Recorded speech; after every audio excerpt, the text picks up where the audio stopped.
텅 빈 화면에 커서만 외롭게 깜빡였다. 한지우는 마른 세수를 하며 뻐근한 목을 주물렀다. 마감은 코앞인데 로맨스 웹소설 주인공들의 감정선은 엉킨 실타래처럼 풀릴 기미가 보이지 않았다. 어쩌면 이건 내 이야기일지도 몰라.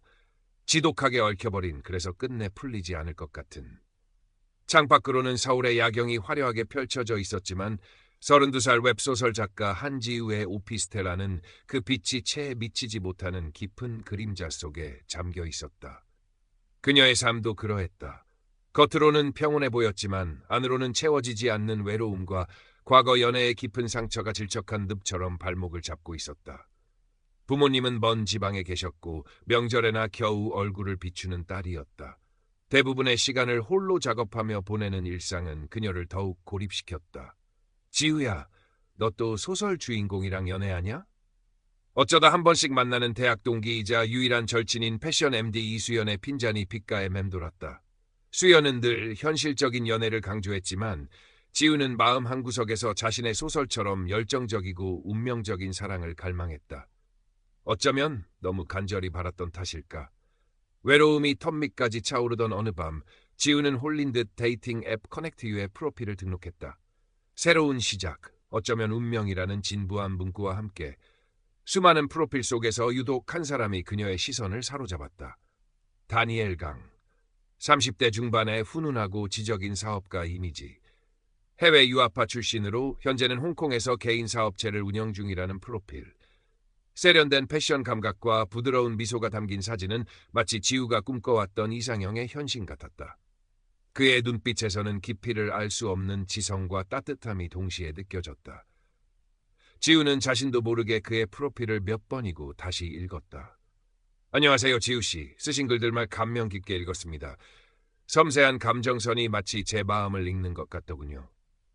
다니엘로부터 온 첫 메시지는 지우의 가장 약한 부분을 정확히 파고들었다. 작가로서의 인정, 그리고 섬세한 감성에 대한 공감. 그동안 누구에게도 제대로 이해받지 못했던 자신의 세계를 알아주는 사람이 나타났다는 사실에 지우는 금세 그에게 호감을 느꼈다. 대화는 밤낮 없이 이어졌다. 다니엘은 지우의 이야기에 귀 기울였고 그녀의 작은 감정 변화까지도 섬세하게 알아챘다. 마치 오랫동안 그녀를 알고 지낸 사람처럼 편안하고 깊이 있는 대화를 이끌어갔다. 지우는 이따금씩 불안하게 고개를 드는 과거의 상처마저 그에게 털어놓았다. 다니엘은 따뜻한 위로와 함께 지우 씨의 그 깊은 감성이야말로 작가로서 최고의 무기예요. 그 아픔들이 있었기에 지금의 지우 씨가 있는 거고 그런 당신을 나는 존경합니다. 라며 격려를 아끼지 않았다. 지우는 점차 그에게 깊이 빠져들었다. 마치 자신이 창조한 소설 속 주인공이 된 것처럼 짜릿한 설렘과 함께. 그의 메시지 알림음은 이제 지우에게 가장 기다려지는 소리가 되었다. 얼마 지나지 않아 다니엘은 영상통화를 제안했다. 지우는 떨리는 마음으로 수락 버튼을 눌렀다. 화면 속에 나타난 그는 프로필 사진보다 더 매력적이었다. 홍콩의 야경이 보이는 듯한 고급스러운 배경. 지우는 그것이 교묘하게 합성된 이미지일 거라고는 상상도 못했다. 부드러운 중저음의 목소리, 그리고 오직 지우만을 향하는 듯한 다정한 눈빛. 그는 지우의 이야기에 귀 기울였고 그녀의 농담에 함께 웃었으며 때로는 진지한 표정으로 미래를 이야기했다. 지우 씨, 우리가 이렇게 만난 건 정말 운명 같아요. 제가 한국에 들어가면 가장 먼저 지우 씨를 만나러 갈 겁니다. 서울의 멋진 레스토랑에서 데이트도 하고 지우 씨가 좋아하는 한강도 같이 걷고 싶어요. 그리고 지우 씨의 다음 작품은 제가 전폭적으로 지원할게요. 오직 글에만 집중할 수 있도록 제가 지우 씨의 든든한 후원자가 되어드릴게요. 다니엘이 그려주는 미래는 너무나 달콤해서 지우는 이 모든 것이 현실이라고 믿고 싶었다. 아니, 이미 믿고 있었다. 그의 말 한마디 한마디는 지우가 오랫동안 꿈꿔왔던 모든 것을 담고 있었다. 수연은 야, 세상에 그렇게 완벽한 남자가 어디 있냐. 그것도 앱에서 만났는데. 조심해, 제발. 이라며 극구 말렸지만 지우의 귀에는 들리지 않았다. 오히려 다니엘과의 관계를 수연에게 숨기기 시작했다. 이 완벽한 행복을 누군가에게 방해받고 싶지 않았다. 사랑에 빠진 사람 특유의 맹목성이 그녀의 눈을 가리고 있었다. 행복의 정점에서 첫 번째 균열은 예고 없이 찾아왔다. 어느 날 밤 다니엘로부터 다급한 메시지가 도착했다. 평소에 여유롭고 다정한 말투와는 전혀 다른 긴장감이 역력한 내용이었다. 지우 씨, 정말 미안해요. 이런 부탁하기 정말 싫은데 홍콩 지사와의 계약 건에 갑자기 문제가 생겼어요. 현지 파트너가 자금 일부를 빼돌린 것 같아요. 당장 해결하지 않으면 제가 오랫동안 공들여온 사업 전체가 위험해질 수 있습니다. 아주 소액인데 정말 급해서 그래요. 혹시 정말 이틀만 500만 원 정도 빌려줄 수 있을까요? 금방 해결해서 이자까지 넉넉하게 쳐서 돌려줄게요. 이건 우리의 미래를 위한 일이기도 하니까 제발 부탁해요. 지우는 순간 망설였다. 500만 원은 그녀에게 결코 적은 돈이 아니었다. 하지만 화면 너머로 들려오는 다니엘의 절박한 목소리와 우리의 미래라는 말에 마음이 약해졌다. 그동안 그가 보여준 진심과 다정함, 그리고 그녀의 작품에 대한 깊은 이해와 존경이 의심의 싹을 잘라버렸다. 사랑하는 사람이 어려움에 처했는데 내가 어떻게 외면할 수 있겠어. 이 정도는 내가 도와줄 수 있어. 지우는 애써 모아두었던 비상금 500만 원을 그의 계좌로 송금했다. 송금 버튼을 누르는 손가락이 미세하게 떨렸지만 그녀는 애써 불안감을 외면했다. 다니엘은 몇 번이고 고맙다는 말을 반복하며 문제가 해결되는 대로 바로 한국으로 오겠다고 약속했다. 돈을 받은 후 그는 이전보다 더욱 다정하고 열정적으로 지우에게 사랑을 표현했다. 지우는 자신의 선택이 옳았다고, 이것이 진정한 사랑의 힘이라고 믿었다. 오히려 그에게 힘이 되어줄 수 있다는 사실에 뿌듯함마저 느꼈다. 그러나 그것은 시작에 불과했다.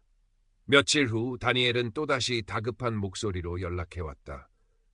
홍콩 문제가 생각보다 복잡하게 얽혀 있어서 자금이 조금 더 필요할 것 같아요.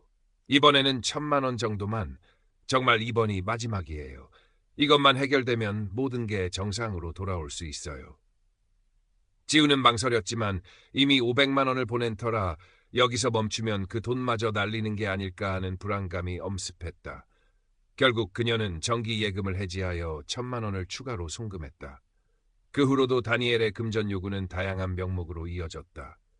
어머니가 갑자기 쓰러지셔서 급하게 병원비가 필요하게 됐어요. 세관에 문제가 생겨서 물건이 묶였는데 해결 자금이 없으면 사업 전체가 위험합니다.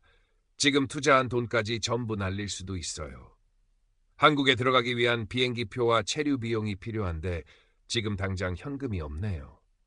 요구하는 액수는 점점 커졌고 지우는 이미 투자한 감정과 돈 때문에 관계를 멈출 수 없었다. 여기서 멈추면 모든 것을 잃게 돼. 조금만 더 도와주면 모든 것이 해결될 거야. 그러면 다니엘이 한국으로 올 거고 우리는 행복해질 수 있어. 그녀는 마치 도박에 빠진 사람처럼 이성을 잃어갔다. 카드론을 받고 심지어 하나뿐인 친구 수연에게까지 어머니 수술비가 급하다는 차마 입에 담기 힘든 거짓말을 하며 돈을 빌렸다. 수연은 단번에 거짓말임을 눈치챘지만 지우의 절박한 모습에 일단 돈을 빌려주었다. 그리고 진지하게 경고했다. 한지우, 너 지금 제정신이야? 그 남자한테 돈 갖다 바치고 있는 거지? 내가 알아봤는데 그런 식으로 접근해서 돈 뜯어내는 사기꾼들 수법이랑 너무 똑같아. 당장 그만둬. 내가 도와줄게. 같이 경찰서 가자. 수연의 날카로운 지적에 지우는 오히려 적반하장으로 화를 냈다. 네가 뭘 안다고 함부로 말해. 넌 내 사랑을 이해 못해. 질투하는 거 아니야. 두 사람의 우정에도 깊은 금이 가기 시작했다. 지우는 자신을 이해해주지 못하는 수연이 야속하기만 했다. 약속했던 다니엘의 한국 방문은 계속해서 이런저런 이유로 미뤄졌다. 그의 설명에는 앞뒤가 맞지 않는 부분이 늘어났고 가끔은 연락이 며칠씩 두절되기도 했다. 그럴 때마다 지우는 극도의 불안감에 휩싸였지만 다니엘은 다시 연락이 되면 능숙한 감정 조종으로 지우의 의심을 잠재웠다. 나를 믿지 못하는 거야, 지우 씨. 내가 얼마나 당신을 사랑하는데 당신마저 나를 의심하면 난 정말 무너질 것 같아. 지금 나한테는 당신밖에 없는데. 그는 오히려 지우에게 죄책감을 심어주며 상황을 역전시켰다. 지우는 또다시 그의 말에 속아 넘어갔다. 아니, 어쩌면 스스로 속기를 선택했는지도 몰랐다. 이 관계가 거짓일지도 모른다는 공포를 마주할 용기가 없었다. 지우의 웹소설 연재는 엉망이 되었다. 밤에는 다니엘과의 메시지를 기다리느라 잠 못 이루고 낮에는 불안감과 초조함에 글을 쓸 수 없었다. 독자들의 항의가 빗발쳤지만 그녀는 아무것도 할 수 없었다. 생활비는 바닥났고 빚은 눈덩이처럼 불어났다. 그녀의 세상은 오직 다니엘을 중심으로 돌아가고 있었다. 다니엘의 SNS 프로필 사진을 하염없이 바라보며 그가 보내온 사랑한다는 메시지를 수십 번씩 다시 읽으며 위안을 삼았다. 현실의 고통을 잊기 위해 가상의 행복에 더욱더 매달렸다. 그녀는 마치 홀로 망망대해에 떠있는 섬처럼 고립되어 갔다. 그러던 어느 날 며칠째 식사를 거르며 방 안에 틀어박혀 있던 지우는 습관처럼 인터넷을 검색하다 우연히 로맨스 스캠 국제 사기 피해자 모임이라는 온라인 카페를 발견했다. 호기심 반, 두려움 반으로 카페에 접속한 그녀는 자신과 너무나도 비슷한 사례들을 읽으며 온몸의 피가 차갑게 식는 것을 느꼈다. 매력적인 외국계 사업가, 달콤한 접근, 갑작스러운 위기, 그리고 이어지는 금전 요구. 모든 것이 기시감처럼 그녀를 덮쳤다. 사진 도용, 조작된 사업 계획서, 가짜 신분증까지. 그들이 사용한 수법은 놀라울 정도로 유사했다. 카페 게시판에는 다양한 연령과 직업을 가진 피해자들의 절절한 사연들이 가득했다. 지우와 마찬가지로 데이팅 앱을 통해 만난 외국인 사업가에게 수천만 원을 사기당한 젊은 여성부터 은퇴 후 외로움을 달래려다 전 재산을 날린 노인까지.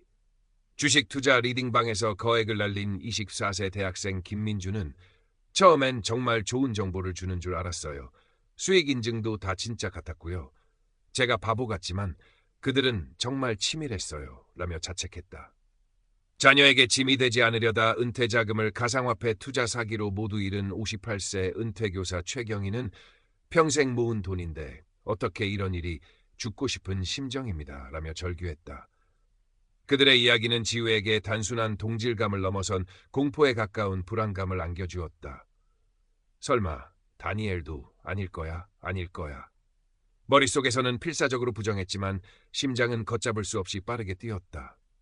부정하고 싶은 마음과 확인하고 싶은 마음이 격렬하게 충돌했다. 며칠을 뜬 눈으로 고민하던 지우는 결국 떨리는 손으로 경찰서 민원실에 전화를 걸었다. 그리고 며칠 후 사이버 수사팀의 박철민 형사와 마주 앉았다. 박 형사는 40대 후반에 지쳐 보이는 베테랑 형사였다. 그는 지우가 내미는 다니엘과의 대화 기록과 송금 내역을 대수롭지 않다는 듯 훑어보더니 시큰둥하게 말했다. 한지우 씨, 이런 사건 한두 번 보는 거 아닙니다. 솔직히 말해서 연애하다 돈 좀 떼인 걸로 경찰이 해줄 수 있는 게 별로 없어요. 상대방이 작정하고 외국에서 그러면 잡기도 힘들고 IP 추적도 해외 서버면 거의 불가능하고요. 그냥 좋은 경험 했다 치고 잊으시는 게 정식으로 고소장 접수하시겠다면 말리진 않겠지만 큰 기대는 안 하시는 게 좋습니다. 박 형사의 냉담한 반응은 지우의 마지막 희망마저 짓밟는 듯했다. 그녀는 터져나오는 울음을 간신히 삼키며 경찰서를 나섰다. 세상에 정말 혼자 남겨진 기분이었다. 그 무렵 박 형사는 급증하는 다른 유형의 사이버 금융범죄 수사에 매달려 지우의 사건을 단순 연애 사기 정도로 치부했던 것이다. 그는 로맨스 스캠이 얼마나 조직적이고 악랄하게 진화하고 있는지, 피해자들이 얼마나 큰 고통을 겪는지 미처 제대로 인지하지 못하고 있었다. 절망감에 휩싸인 지우는 며칠 동안 식음을 전폐하고 방 안에 틀어박혔다. 다니엘에게 연락할 용기도 그의 정체를 확인할 자신도 없었다. 그러던 중 다니엘로부터 오랜만에 메시지가 도착했다. 이전과는 사뭇 다른 다급하고 절박한 내용이었다. 마치 벼랑 끝에 몰린 사람처럼. 지우 씨, 정말 마지막으로 당신의 도움이 필요해요. 이번 일만 해결되면 내가 가진 모든 것을 정리하고 바로 한국으로 갈게요. 그리고 당신과 결혼해서 평생 함께 할 겁니다. 내 모든 것을 걸고 약속해요. 이번에는 정말 큰 자금이 필요해요. 사업을 완전히 정상화하고 당신과의 미래를 준비하기 위한 마지막 자금이에요. 당신 부모님이 물려주셨다는 그 작은 상가, 그 보증금이라도 어떻게 해줄 수 없을까요? 제발 나를 믿어줘요. 이번이 정말 마지막 기회예요. 지우의 심장이 쿵 하고 내려앉았다. 부모님이 평생 땀 흘려 모은 돈으로 마련해 그녀에게 유일하게 남겨주신 작은 상가, 그것만은 절대 건드릴 수 없다고 생각했던 마지막 보루였다. 다니엘은 어떻게 그 사실을 알았을까? 과거에 스치듯 이야기했던 것을 기억해낸 것일까? 아니면 이미 그녀의 모든 것을 파악하고 있었던 것일까? 극도의 공포와 함께 아주 희미하지만 단단한 분노가 지우의 마음속에서 고개를 들기 시작했다. 이건 아니야. 이건 정상이 아니야. 아무리 사랑해도 이건 아니야. 그녀는 처음으로 다니엘의 요구를 정면으로 거절해야겠다는 생각을 했다. 그때 벨소리가 요란하게 울렸다. 수연이었다. 지우가 전화를 받자마자 수연의 다급한 목소리가 터져나왔다. 한지우, 너 당장 우리 집으로 와. 너한테 보여줄 게 있어. 아주 중요한 거야. 수연의 목소리에는 평소의 장난기 대신 전에 없던 절박함과 단호함이 서려 있었다. 지우는 홀린 듯 옷을 갈아입고 수연의 집으로 향했다. 수연은 잔뜩 흥분한 얼굴로 지우를 맞이하며 자신의 노트북 화면을 가리켰다. 화면에는 다니엘 강의 SNS 프로필 사진과 똑같은 얼굴의 남자가 전혀 다른 이름과 국적으로 다른 여러 개의 SNS 계정에 등장해 있었다. 심지어 한 사이트에선 로맨스 스캠에 자주 도용되는 모델 사진 콜렉션이라는 제목으로 다니엘이 지우에게 보냈던 다른 사진들까지 포함되어 있었다. 이것 봐. 내가 구글 이미지 검색으로 찾아냈어. 그리고 내가 말했던 그 남자 사업체 정보, 홍콩에 있다는 거 다 거짓말일 가능성이 커. 온라인 피해자 모임에서 네가 올린 글 보고 다른 사람들이 비슷한 수법으로 당한 거 제보해줬어. 그놈들 아예 조직적으로 활동하는 것 같아. 수연의 말은 마치 망치처럼 지우의 머리를 강타했다. 지우는 화면 속 다니엘 강들의 얼굴을 멍하니 바라보았다. 모두 같은 얼굴, 같은 미소였지만 그 어떤 것에서도 자신이 사랑했던 다니엘의 흔적을 찾을 수 없었다. 그 순간 휴대폰이 다시 울렸다. 박철민 형사였다. 한지우 씨, 최근 비슷한 수법의 로맨스 스캠 신고가 여러 건 접수됐습니다.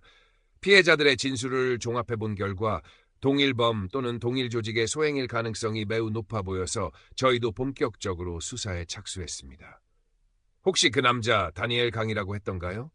그 사람 관련해서 추가로 알아낸 정보나 의심스러운 점 있으면 전부 알려주십시오. 작은 단서 하나라도 중요합니다. 박 형사의 목소리는 이전과 달리 진지하고 긴급했다. 지우는 수연이 찾아낸 자료들과 다니엘이 마지막으로 보낸 메시지 내용을 떨리는 목소리로 설명했다. 모든 조각들이 하나의 끔찍한 그림으로 맞춰지고 있었다. 그녀가 그토록 믿었던 사랑은 철저히 계획된 사기극이었던 것이다. 지우는 심호흡을 하고 다니엘에게 마지막 메시지를 보냈다. 수연이 찾아낸 사진들과 박 형사와의 통화 내용을 언급하며 그의 정체를 묻는 대신 단호하게 말했다. 이제 더 이상 그의 가머니설에 흔들리지 않겠다는 의지를 담아서 당신이 보낸 시간들 이제는 다 알 것 같아요. 당신이 누군지 무슨 짓을 했는지 더 이상은 안 속아요. 당신은 내 모든 것을 앗아갔지만 내 마지막 자존심까지 가져갈 순 없을 거예요. 몇 분 후 다니엘로부터 짧은 답장이 왔다.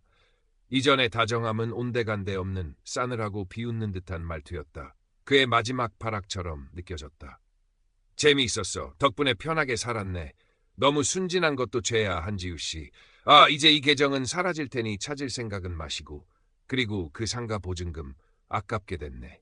조금만 더 했으면 내 것이었는데. 뭐 세상에 당신 같은 여자들은 많으니까. 다음 타겟이나 찾아봐야겠다. 그 메시지를 끝으로 다니엘 강의 모든 SNS 계정은 흔적도 없이 사라졌다. 마치 처음부터 존재하지 않았던 사람처럼. 지우는 휴대폰을 떨어뜨렸다. 화면 위로 그녀의 뜨거운 눈물이 방울져 내렸다. 사랑, 믿음, 미래. 그녀가 쌓아 올렸던 모든 것이 한순간에 무너져 내리는 소리가 들리는 듯했다. 배신감과 절망감, 그리고 스스로에 대한 깊은 혐오감이 온몸을 휩쌌다. 그 후 몇 달은 지옥과 같았다. 깊은 상실감과 자기 혐오, 그리고 세상을 향한 불신이 지우를 짓눌렀다. 방 안에 틀어박혀 누구와도 만나지 않았고 웹소설 연재는 중단된 채 방치되었다. 그녀는 자신이 얼마나 어리석었는지, 얼마나 쉽게 기만당했는지 곱씹으며 스스로를 끝없이 비난했다. 모았던 돈, 빌렸던 돈, 그리고 무엇보다 되돌릴 수 없는 감정과 시간, 모든 것이 잿더미처럼 느껴졌다. 밤에는 악몽에 시달렸고 낮에는 무기력증에 빠져 아무것도 할 수 없었다. 세상의 모든 색깔이 빛을 잃은 듯했다. 하지만 절망의 가장 깊은 곳에서 아주 작은 희망의 불씨가 꺼지지 않고 남아있었다. 바로 수연이었다. 수연은 매일같이 지우의 집을 찾아와 억지로 밥을 먹이고 산책을 시키고 끊임없이 말을 걸었다. 때로는 함께 울어주었고 때로는 따끔하게 충고했다. 내 잘못이 아니야. 그 새끼가 나쁜 놈이지. 너는 사랑을 했을 뿐이야. 하지만 이제는 현실을 봐야 해. 내 인생을 되찾아야지. 수연의 꾸준한 지지와 격려는 얼어붙었던 지우의 마음을 조금씩 녹였다. 온라인 피해자 모임의 김민준과 최경희도 지우에게 큰 힘이 되어 주었다. 그들은 각자의 아픔을 공유하며 서로를 위로했고 함께 변호사를 선임하여 스캐머 조직을 고소하기 위한 절차를 밟기 시작했다. 그 과정은 더디고 힘들었지만 혼자가 아니라는 사실만으로도 큰 위안이 되었다. 김민주는 특유의 밝음으로 분위기를 띄우려 노력했고 최경희는 연륜에서 나오는 지혜로 현실적인 조언을 아끼지 않았다. 그들은 서로에게 전우와 같은 존재가 되어갔다. 박철민 형사의 끈질긴 수사로 스캐머 조직의 국내 하부 조직원 몇몇과 대포통장 모집책 등이 검거되었다는 소식이 들려왔다. 하지만 다니엘 강을 비롯한 핵심 인물들과 해외 총책은 여전히 오리무중이었다. 그들은 이미 다른 이름과 다른 수법으로 또 다른 피해자를 물색하고 있을 터였다. 정의는 절반만 실현된 셈이었지만 지우는 그것만으로도 작은 위안을 삼았다. 적어도 그들이 더 이상 다른 누군가를 기만하지는 못할 테니까. 그리고 이 싸움이 아직 끝나지 않았음을, 끝나서도 안 됨을 깨달았다. 시간이 흘러 지우는 조금씩 일상을 회복해갔다. 여전히 마음 한구석에는 깊은 상처가 남아있었지만 예전처럼 무기력하게 주저앉아 있지는 않았다. 그녀는 자신의 고통스러운 경험을 글로 승화시키기로 결심했다. 제목은 가면 뒤의 연인. 로맨스 스캠의 실상과 피해자의 심리를 섬세하게 그려내어 자신과 같은 아픔을 겪는 사람들에게 작은 위로와 경고를 전하고 싶었다. 그리고 무엇보다 자기 자신을 용서하고 앞으로 나아가기 위한 그녀만의 의식이기도 했다. 어느덧 가을 햇살이 따스하게 내리쬐는 오후, 지우는 자신의 오피스텔 책상에 앉아 노트북을 열었다. 텅 빈 화면에 커서가 깜빡였다. 예전처럼 외롭거나 불안하지 않았다. 오히려 알 수 없는 용기와 평온함이 그녀를 감쌌다. 그녀는 심호흡을 하고 첫 문장을 써내려가기 시작했다. 그녀의 손가락은 이제 망설임 없이 키보드 위를 움직였다. 내 사랑은 로그인과 함께 시작되었고 로그아웃과 함께 끝났다. 아니, 어쩌면 그때부터 모든 것이 다시 시작되었는지도 모른다. 가면 뒤에 숨겨진 진실을 마주했을 때 나는 부서졌지만 동시에 다시 태어났다. 창밖으로는 여전히 서울의 야경이 화려했지만 이제 지우의 마음속에는 그 빛을 닮은 작은 등불 하나가 켜져 있었다. 그 등불은 과거의 상처를 보듬고 새로운 이야기를 향해 나아갈 그녀의 길을 은은하게 비춰주고 있었다. 그녀는 더 이상 혼자가 아니었다. 그녀의 글을 기다리는 독자들이 있었고 아픔을 함께 나눈 친구들이 있었으며 무엇보다 스스로 다시 일어선 자신이 있었다. 지우는 희미하게 미소 지었다. 진짜 이야기는 이제부터 시작이었다. 그녀의 소설은 어쩌면 누군가에게는 또 다른 등불이 되어줄지도 모른다는 생각에 가슴 한구석이 따뜻해져 오는 것을 느꼈다.